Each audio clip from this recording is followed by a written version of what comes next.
That is early. I got up at 4:30 this morning. 3:30 is very early, though. Let's make sure this is working. Yeah. And now it's not. There it goes. See, it won't right here. Got to walk down the aisle. I'm starting to figure this out. I just got to get a little closer to do it. Well, if I do that, I won't be in the camera anymore. So, yeah, like this is where I need to be in the camera shot for people at home. But I'm just out of range of the clicker thing, so I got to take a step up or two. I mean, I could move up just a little bit and I'd still be in it, but it would just be from about here up, and I think it'd look kind of funny. So it's just the way it is. And they don't make these, at least that I could find, with any longer range than this. I got the one with the longest range I could find.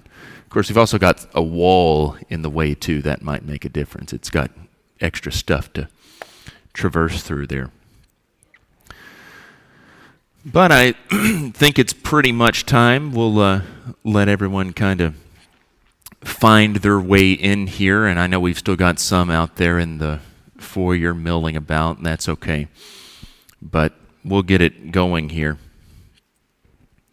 We're in Job still, but we're in Job chapter 34 today, and we'll actually be in 34 and 35. We're going to be looking at two speeches of Elihu. We were introduced to him last week. Just to remind you the big overview, the big picture shape of the book. Last week we were introduced to this fellow named Elihu, who speaks here in chapters 32 through 37.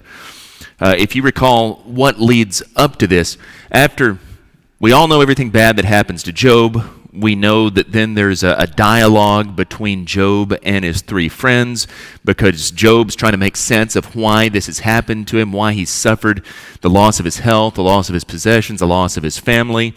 Their worldview is steeped in this doctrine of retribution, that Job is suffering greatly, therefore he must be a great sinner, because the wicked suffer without exception, the righteous prosper without exception. That's the basis of their whole worldview. But the dialogue is rooted in the disconnect between that worldview and Job's experience, because they keep pounding on that. And Job says, well, wait a minute, that's not what's happened to me. I'm not perfect, but I'm innocent of any great sin. I certainly haven't sinned in any way to be punished in the way that I'm experiencing now. And ultimately, both sides dig in more and more, and things come to a head in chapter 29 through 31, where Job delivers this avowal of innocence, where ultimately he takes an oath in chapter 31. It's steeped in ancient Near Eastern legal custom. He swears that he is not guilty of particular crimes. Some he's been accused of, some they just come to the top of his head. But the gist of it is he attaches these particular curses to them. If I've done this, may God do this to me. And the whole idea here is he's wanting God to speak, but if God doesn't answer him, but still doesn't activate the curses, then I feel like I've been turned down.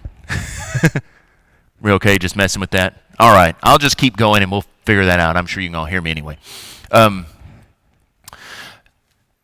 Job swears this oath that he's innocent of all these things that he's been accused of, and he's trying to force God's hand, to force God to speak here. Well, that shocks the friends ultimately. They're stunned by that, because that's a bold and even dangerous thing for him to do. In their view, he's hopeless. Man, this guy, they're never going to convince him, they're never going to get through to him, and they're also scared, because in their way of thinking, Job is absolutely guilty of these things he claims he's not. So they're just waiting for God to go ahead and act and come through on these curses. So they don't have anything more to say to Job, and Job doesn't have anything more to say because he's rested his case with God. And that's when this young man, Elihu, takes advantage of the silence here to speak. Elihu's convinced that he's going to be the one to get through to Job where everyone else has failed. He's the guy that has the answers. He's going to be able to change his mind. And we were introduced to him last week. I'll just remind us of this at the beginning of chapter 32 because Elihu wasn't in the prologue like those other three friends, so we're introduced to him now. And just a couple of things to remember. That name Elihu means he is my God. The name of his father, verse 2, he's the son of Barachel. The name of his father means God has blessed, or bless, O God. So, in other words, even the names, the family tree, this points us to the fact that Elihu is a worshiper of the one true God. That name indicates that his function in the book, it all points to the fact that he's sort of preparing the way for God to speak. And we do remember that God is going to speak next, chapters 38 through 41. But Elihu acts here as his forerunner. He's defending God's honor. He claims that God is merciful, that God is just, and all that prepares the way for God to ultimately appear. But when we're introduced to him in those first few verses of chapter 32, you probably remember the two things that stand out, his youth and his anger. We're told 3 different times his anger burned within him. Or 4 times, actually, I should say. 4 references to his anger in verses 2 through 5. And this is righteous indignation because he's convinced that both sides, both Job and his 3 friends, have fallen down on the job, that they've made poor arguments. For Job, he thinks Job has made himself out to be more righteous than God. That's going to come through particularly in the speeches we look at today. But he feels like the friends have done a poor job of arguing their case, that they haven't supported the statements that they're making. And so he now feels that it's his turn. He's just been sitting here boiling, thinking of all these great things that he wanted to say, but because he's a young man, he held his peace. But now that they've kept their silence, he's going to speak out, and he delivers these 4 unanswered speeches. The first one we looked at last week, chapter 32 and 33, where, if you remember, the gist of it is that God instructs a person through dreams and through afflictions. And God does that in order to try to turn a person from wrongdoing. So it's a little different from what the 3 friends had argued, in that all your suffering might not be a punishment for sin. It could be a manifestation of God's mercy, of his grace. He's trying to turn you from sin before you get lost in it completely. But when Job says God hasn't spoken, Elihu says, no, he has spoken. He's speaking through dreams, visions. He's speaking through your pain. His second speech, one of the ones we'll look at today, chapter 34, the big gist of it is that God governs the world with justice, with no exceptions. The third speech, which we'll also look at today, chapter 35, humans cannot affect God either through their sin or through righteousness. We can't cause God to act in any sort of way in response to the way we conduct ourselves. And then the fourth speech, which we won't get to today, we'll close off Elihu next week, but that's chapter 36 and chapter 37. He kind of goes back to the thesis of that first speech, that is that God disciplines you with suffering. But he argues there that he disciplines all people with suffering. And that ultimately prepares the way for God to appear, as he ultimately will in chapter 38 and to speak. He contemplates God in the thunderstorm, and if you remember, God's actually going to speak out of that storm, out of the whirlwind, there in chapter 38. But he concludes with this conviction that the wise are those who fear God, which is right. That part is true. It's just the way that he gets here isn't quite right. So the things to keep in mind, we said this last week, but we want to keep this in mind as we go through his speeches. Some of what Elihu has to say sounds a lot like the 3 friends. His approach is similar to the arguments that they made, but there's a couple of differences. One, he doesn't just assume that all suffering is a result of past sin. It could be, as we've already said, that God causes you to suffer to try to correct you, to try to turn you from your error. And so that's actually God being merciful.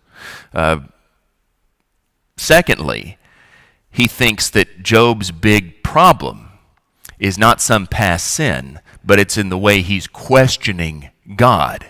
He thinks that Job's sin now is the attitudinal one that in his view he's committing in the present. So his arguments focus on the fact that Job, you need to withdraw your complaint, you need to humble yourself, you need to exalt God instead of exalting yourself. In his view, it's Job's questioning of God that's the real problem and not any speculative hypothetical sin that he may have committed in the past. So what he contends is that Job has just gone too far in the things that he said in trying to exonerate himself, and he's actually trying to put God in the wrong. So it's not so much that he's suffering because he's sinning, but that he's sinning now in the moment because of his suffering. So I think when we read through this, and sometimes we may say, hey, this sounds a lot like those guys we've already heard before. There are those two subtle differences, and so we do well to keep them in mind. At any rate, with that said, we want to look today at his second speech. That begins in chapter 34 and verse number 1. Elihu now, and let's see how far I have to get down here to get this to work. Come on. There we go. Elihu now defends God, and he defends the fact that God rules righteously against Job's complaint that he's failed to judge. That's one of the things that Job has said. He contends here in this speech that God speedily punishes the wicked without exception. That includes even powerful people, even kings. God never shows any sort of partiality at all in his judgment. And it follows the pattern of the first speech. You're going to get used to the pattern here. We saw this in the first one. We're going to see it in the second and the third one today. First of all, he's going to quote from Job. Sometimes it's an actual quote. Sometimes he's kind of twisting his words to make his point stronger. But he quotes from Job, then he'll answer that, his response to what Job has to say, and then he's going to call him to repent in light of this response that he's given. But the long central part of this speech all focuses on God's attributes, his justice, his mercy, his sovereignty, his control of the world. But we're going to divide this up into smaller sections, but there are three major sections here. We have this summons to listen and his statement of Job's argument. As we've said, he does that in every speech. That's verses 1 through 9.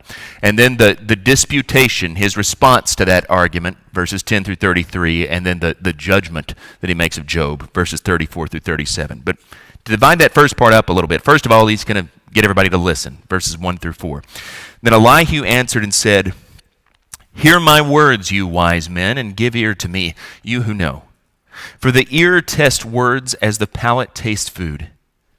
Let us choose what is right. Let us know among ourselves what is good."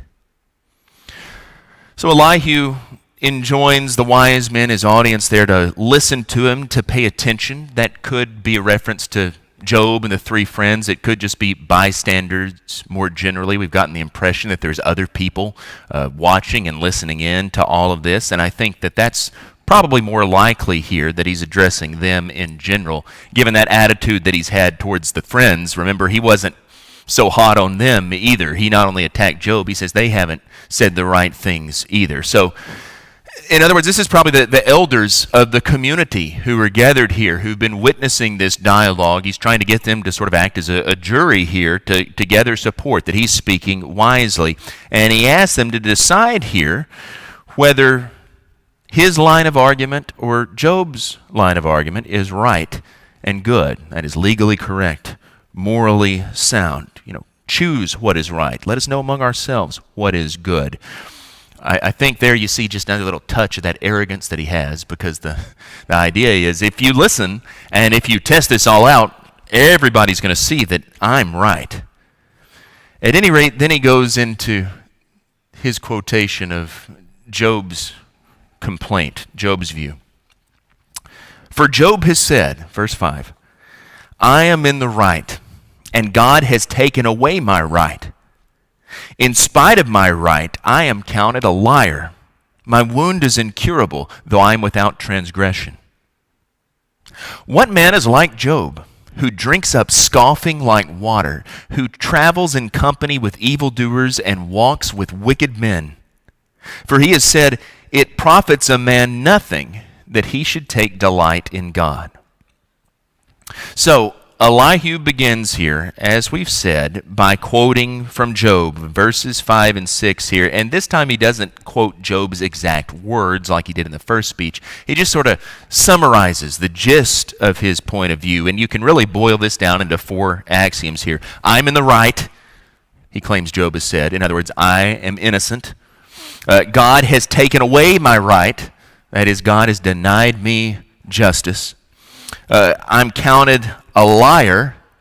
That is, his illness and his suffering testify against him because he's claiming to be one thing, and yet by all outward appearances, according to everyone's worldview, he seems to be another. And then he has these incurable wounds, though he is without transgression. Would you say that that's, and anybody can respond to this, would you say this is an accurate summary of what Job said? I see Jerry nodding his head, yes. Yeah, I would say it is. Where in the first speech, he was kind of twisting his words somewhat, and I think he wasn't quite right. I'd say here, he pretty well is right. That is essentially what Job has said, that, I'm innocent, and God has denied me an opportunity for justice, and by all outward appearances, it seems that I'm guilty, so there's a disconnect here. But Job's complaints then, the second part of this, what man is like Job, etc., starting verse 7. Job's complaints have convinced Elihu that he's hardened, that he must be a sinner. He drinks up scoffing, or your translation may say scorn, like water. That is, people have made fun of him, they've ridiculed him. Doesn't change him at all. It doesn't serve to point out the error of his ways. He has no shame. You'd think that sort of taunting would move you toward humility, but not Job. He's just dug in. It's the same kind of idea of, we'd say, something's like water off a duck's back. That's kind of the idea here. He drinks up scoffing like water. It makes no difference to him. He keeps company with evildoers, with wicked men, because he doesn't believe that a man profits by living righteously. And so all that's an indication of the fact that he is in rebellion against God. That's something that the friends Eliphaz in particular had implied about Job, but Elihu here is saying it pretty straightforwardly. Job is taking the way of the godless here. So even though he's right about what Job has said, he's seeing only one side of it. He's perceiving only the negative implications of those questions Job asked, and he's sort of separating them out from the suffering that he's going through. He's not getting at the why of these questions. He's treating them like they're rhetorical instead of emerging from Job's pain. And so then he gives his response, and this is the bulk of the speech, verses 10 through 30, although we're going to divide it up again into smaller chunks here. But to counter Job's position, he states his thesis, and that is that God rules justly, verses 10 through 15. And then he's going to defend that thesis in 16 through 30. But God rules justly. Therefore, hear me, you men of understanding. Far be it from God that he should do wickedness, and from the Almighty that he should do wrong. For according to the work of a man he will repay him, and according to his ways he will make it befall him. Of a truth, God will not do wickedly, and the Almighty will not pervert justice. Who gave him charge over the earth, and who laid on him the whole world? If he should set his heart to it and gather to himself his spirit and his breath, all flesh would perish together, and man would return to dust. So, here's his thesis. Job has said that he's innocent, that God is not treating him right, he's not ruling justly, and Elihu counters that no, God always rules justly. The therefore, verse 10, that marks the transition. God can never do evil, God can never do wrong. That's what he argues. And of course, he's right about that. But then he states the reasons behind that. God rewards each one according to his deeds there in verse number 11. Well, that's just that old doctrine of retribution again. That's the same thing that the friends had argued. There's no difference here. That's the staple of their argument. So he's countering Job's position that God acts however he wills regardless. He says, no, God rewards each one according to his deeds. And then he restates that in different words in verse number 12. God will not do wickedly. He will not pervert justice. That, again, is a restatement of something the friends have said. Bildad said almost that exact same thing back in chapter 8, verse 3. So the point is that the misfortune a person experiences, it's deserved. There's no exceptions to that. And then he asks this rhetorical question in a couple of different ways. Who gave God the right to rule? And what's the answer to that? Nobody. That's the point. It's a rhetorical question. So in other words, because God didn't ask anyone for the ability to rule, God doesn't answer to anyone. That is Job. He doesn't have to answer to you. Every person is continually dependent on him for life, verses 14 and 15. And so if you contest his lordship, his just rule, you're putting your own life at risk. That's his thesis. And then he goes on and he defends it here in the rest of the chapter. Why? There we go. Verses 16 through 30. If you have understanding, hear this. Listen to what I say. Shall one who hates justice govern? Will you condemn him who is righteous and mighty, who says to a king, worthless one, and to nobles, wicked man, who shows no partiality to princes, nor regards the rich more than the poor, for they are all the work of his hands? In a moment they die. At midnight the people are shaken and pass away, and the mighty are taken away by no human hand. For his eyes are on the ways of a man, and he sees all his steps. There's no gloom or deep darkness where evildoers may hide themselves. For God has no need to consider a man further, that he should go before God in judgment. He shatters the mighty without investigation and sets others in their place. Thus, knowing their works, he overturns them in the night, and they're crushed. He strikes them for their wickedness in a place for all to see, because they turned aside from following him and had no regard for any of his ways, so that they caused the cry of the poor to come to him, and he heard the cry of the afflicted. When he's quiet, who can condemn? When he hides his face, who can behold him, whether it be a nation or a man? That a godless man should not reign, that he should not ensnare his people. So his thesis he laid out. God governs justly, no exceptions, and now he defends that. He's addressing Job directly here in verse number 16. Pay attention. Listen up to what I'm saying. And he frames Job's complaint, verse 17, that God hates justice, the way he puts it, as this rhetorical question. Shall someone who hates justice govern? Will you condemn him who is righteous and mighty? The point of these questions is, on the one hand, this is a logical argument that he's making. Job complains that God is not ruling justly. But his argument is, if Job is correct that God doesn't rule justly, then God must not be omnipotent.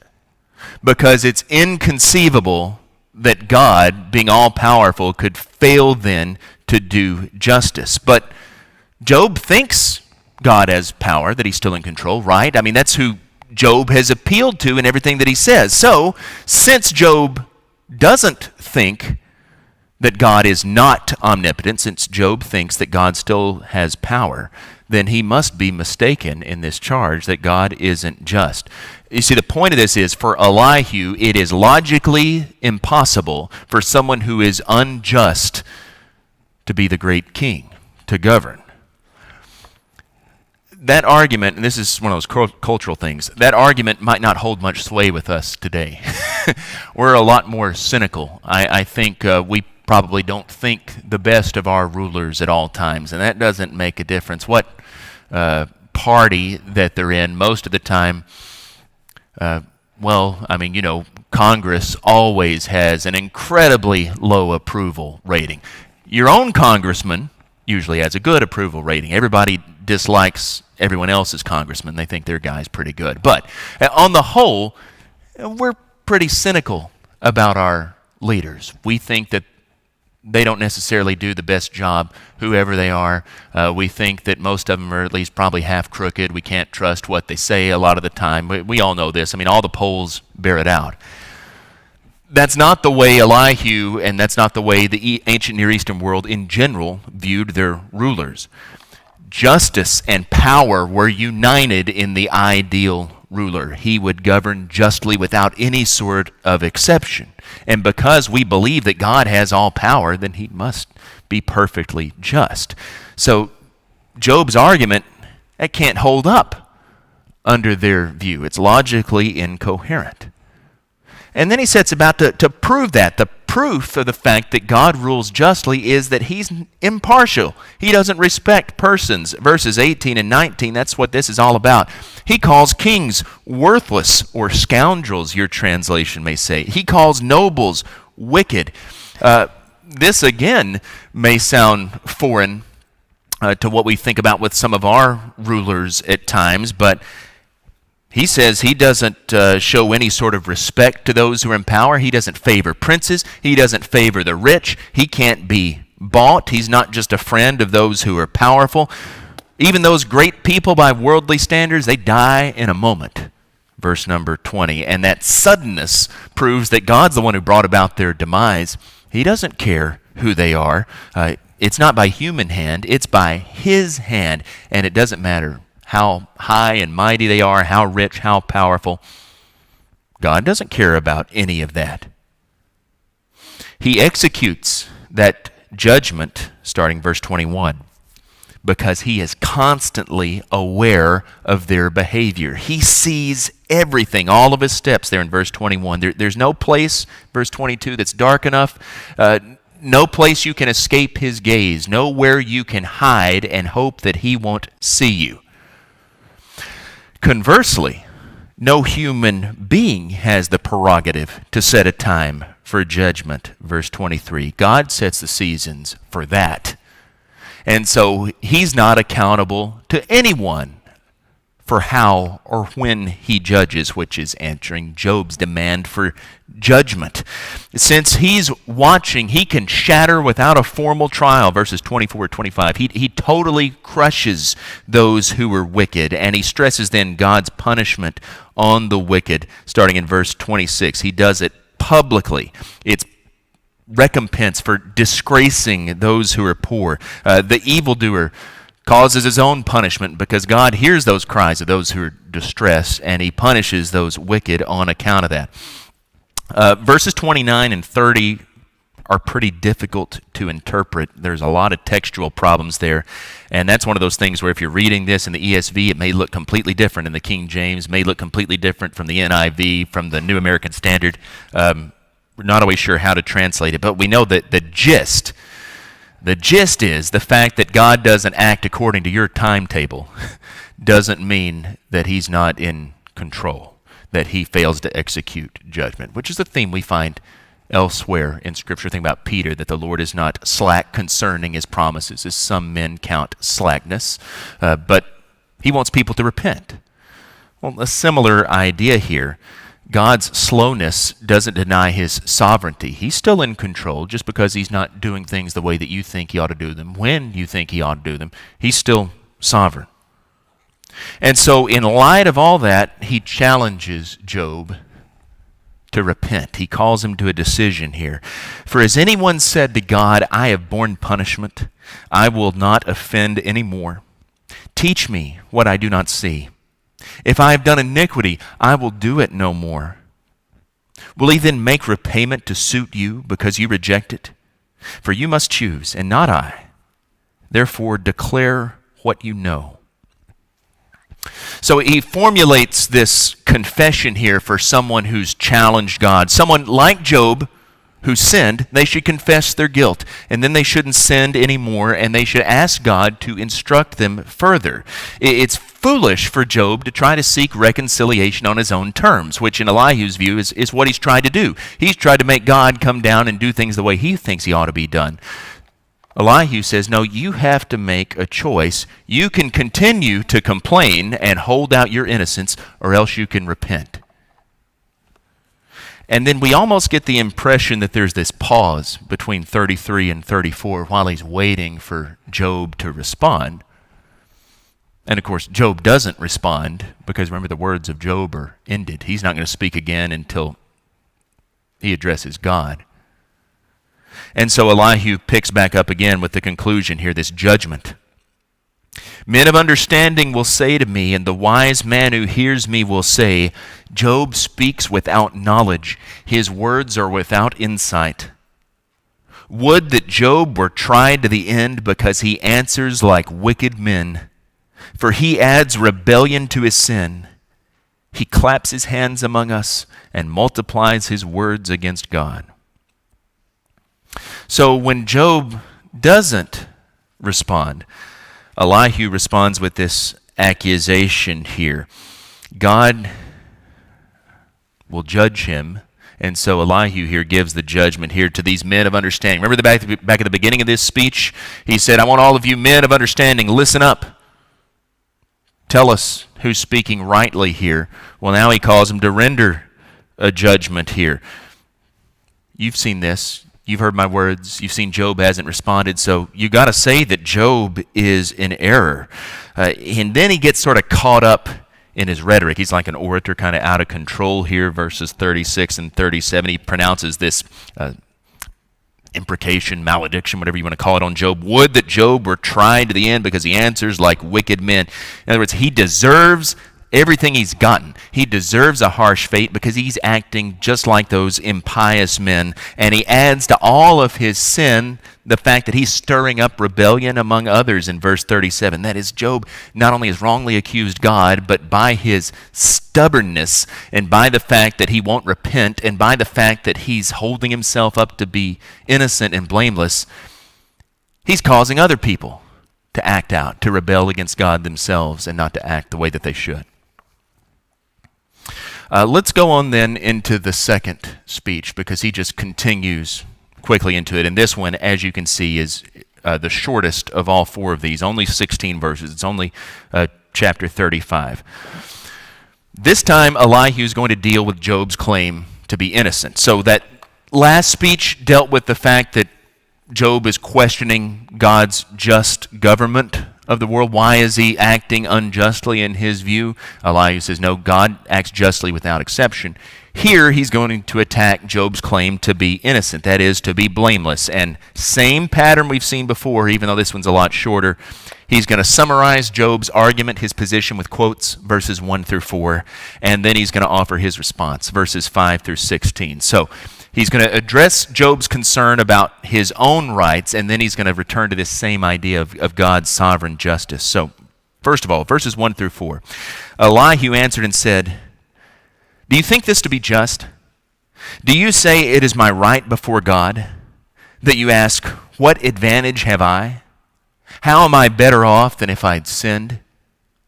I will answer you and your friends with you. So, Elihu here is pitting Job's claim of innocence against his claim about God's justice.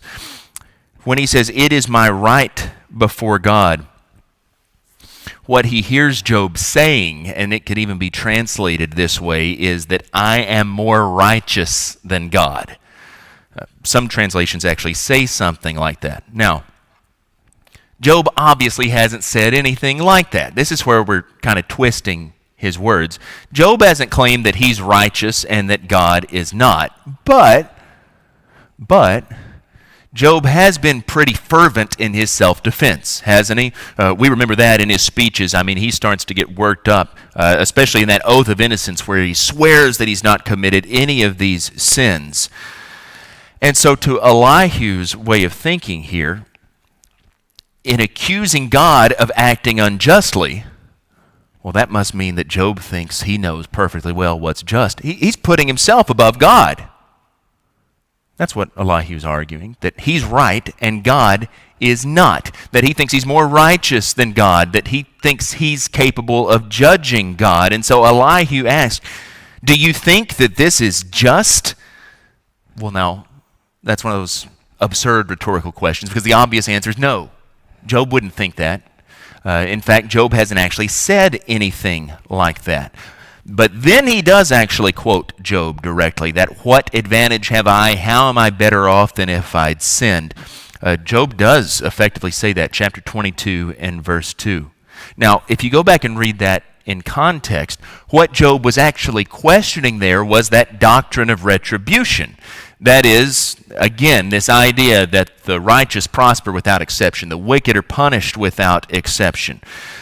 That's the worldview Job used to have. And so he assumed, just like the friends did, that if you're obedient, there must be some sort of reward for that. But Job's always been obedient.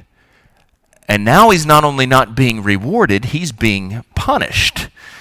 His plight has made him question that worldview, that doctrine of retribution, which, remember, that's what this is all about. That's what prompted that question, what advantage am I? How am I better off? God seemingly doesn't work the way that we all thought that he did, but Elihu's putting like the worst possible spin you can on those words. He's taking them out of context and he's twisting them here in the most scandalous way you can imagine.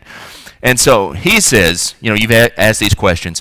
I will answer you and your friends with you. And there's that little touch of his arrogance again that reminds us of the first speech. But then he gives his response to this question, dealing with God's justice. Look at the heavens and see, and behold the clouds which are higher than you. If you have sinned, what do you accomplish against him? And if your transgressions are multiplied, what do you do to him? If you're righteous, what do you give to him? Or what does he receive from your hand? Your wickedness concerns a man like yourself, and your righteousness a son of man. Because of the multitude of oppressions, people cry out. They call for help because of the arm of the mighty. But none says, where is God my maker, who gives songs in the night, who teaches us more than the beasts of the earth, and makes us wiser than the birds of the heavens? There they cry out, but he does not answer, because of the pride of evil men. Surely God does not hear an empty cry, nor does the Almighty regard it. How much less when you say that you do not see him, that the case is before him and you are waiting for him. And now, because his anger does not punish, and he does not take much note of transgression, Job opens his mouth in empty talk. He multiplies his words without knowledge.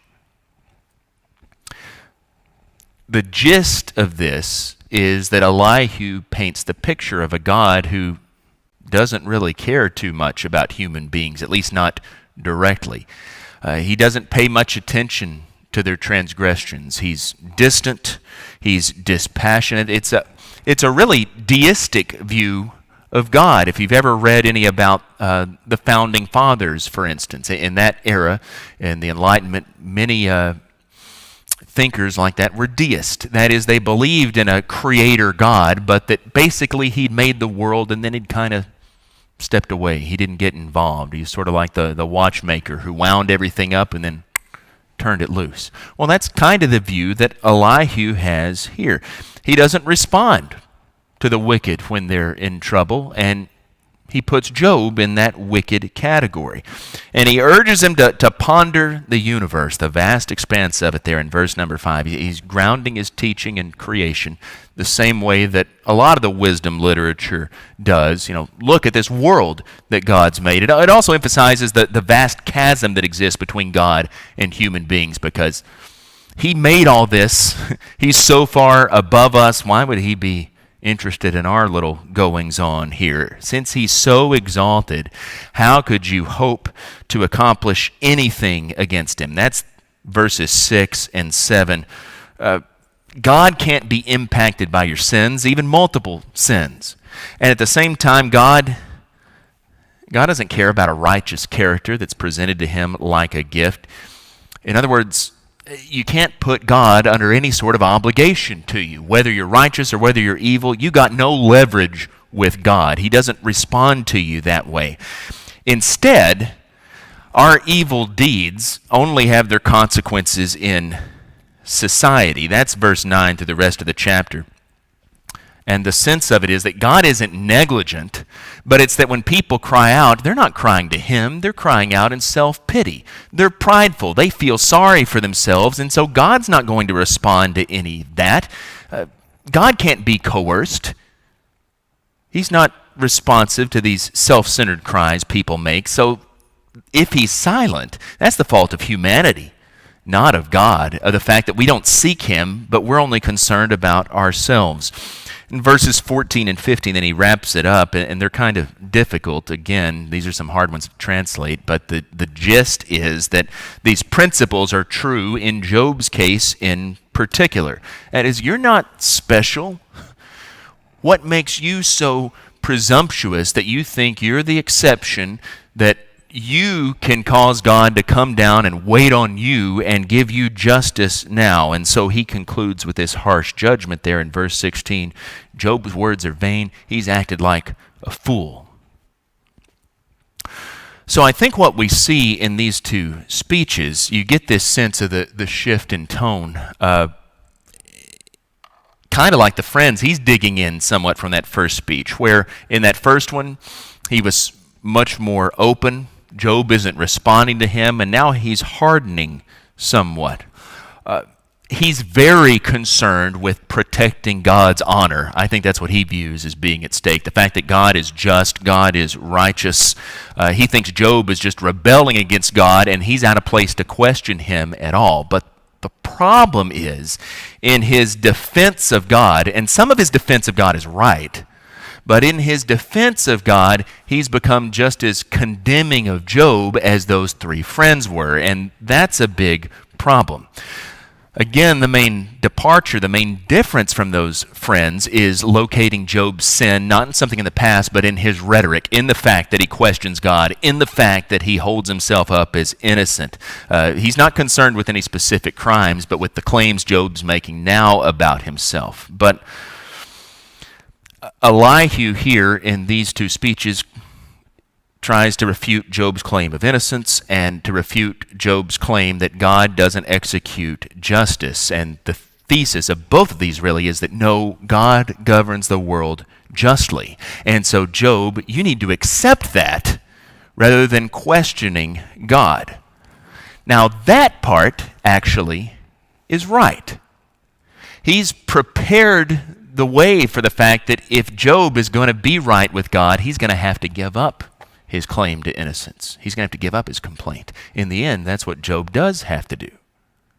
But the problem here is that he's misjudged Job. He's misjudged his thoughts, he's misjudged his intentions, and he's overstepped his intention here of instructing him. So, some of what he says, again, is right, but it's come at the price of blatantly condemning Job, which I think it's worth remembering is not something that God does. Anybody with a question or a comment at this point? We're almost out of time.